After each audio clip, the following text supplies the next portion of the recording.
It's shot day. Belated.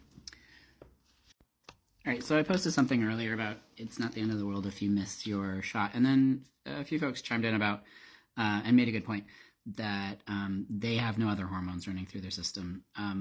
So that is something to be considered.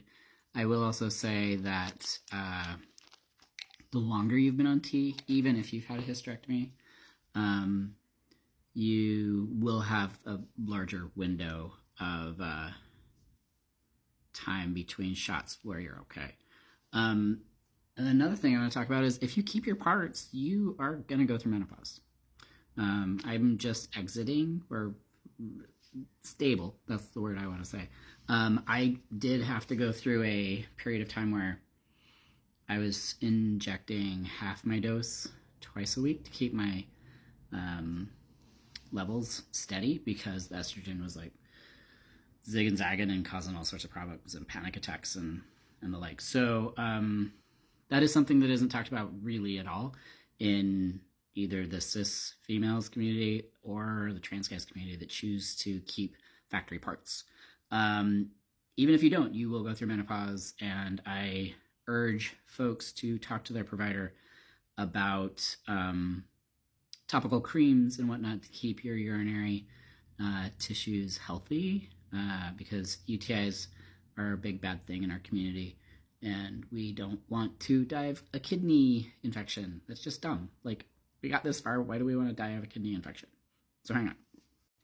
So if you are newer on hormones, actually just if you're at like menopause age or have decided to keep your original factory parts, best ways to predict when you will go into menopause is to talk to your mom.